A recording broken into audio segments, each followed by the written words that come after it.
بسم اللہ الرحمن الرحیم۔ رسول اللہ صلی اللہ علیہ وآلہ وسلم نے ارشاد فرمایا، اللہ کے ہاں عورت کی سب سے زیادہ پسندیدہ نماز وہ ہے جو اس کے گھر کے سب سے زیادہ اندھیرے کے حصے میں پڑھی جائے۔ رسول اللہ صلی اللہ علیہ وآلہ وسلم نے ارشاد فرمایا، صدقہ سے مال میں کمی نہیں آتی۔ جو آدمی ظلم کو معاف کر دیتا ہے اللہ تعالیٰ اس کی عزت میں اضافہ کرتا ہے، اور جو شخص اللہ تعالیٰ کے لیے تواضع اختیار کرتا ہے تو اللہ تعالیٰ اس کو بلند کر دیتا ہے۔ رسول اللہ صلی اللہ علیہ وآلہ وسلم نے ارشاد فرمایا، جو کوئی اللہ اور آخرت کے دن پر ایمان رکھتا ہو وہ اچھی بات زبان سے نکالے ورنہ خاموش رہے۔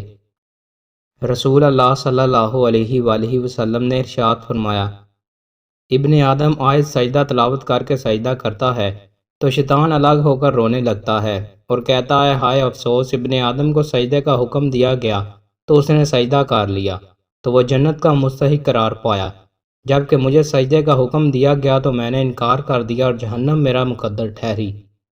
رسول اللہ صلی اللہ علیہ وآلہ وسلم نے ارشاد فرمایا، سورہ بقرہ کی آخری 2 آیتیں ایسی ہیں کہ جو شخص رات کے وقت انہیں پڑھ لے تو وہ اس کے لیے کافی ہو جاتی ہیں۔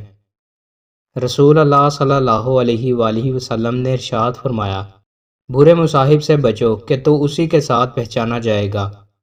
رسول اللہ صلی اللہ علیہ وآلہ وسلم نے ارشاد فرمایا، آزمائش کی شدت، بدبختی کی آمد، تقدیر کی زحمت اور دشمنوں کی خوشی سے اللہ کی پناہ طلب کرو۔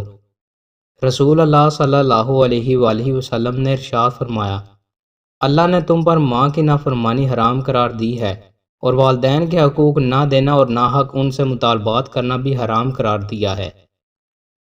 رسول اللہ صلی اللہ علیہ وآلہ وسلم نے ارشاد فرمایا، جو لوگ یہ تصاویر بناتے ہیں انہیں قیامت کے دن عذاب دیا جائے گا اور ان سے کہا جائے گا جو تم نے بنایا ہے اس میں روح بھی ڈالو۔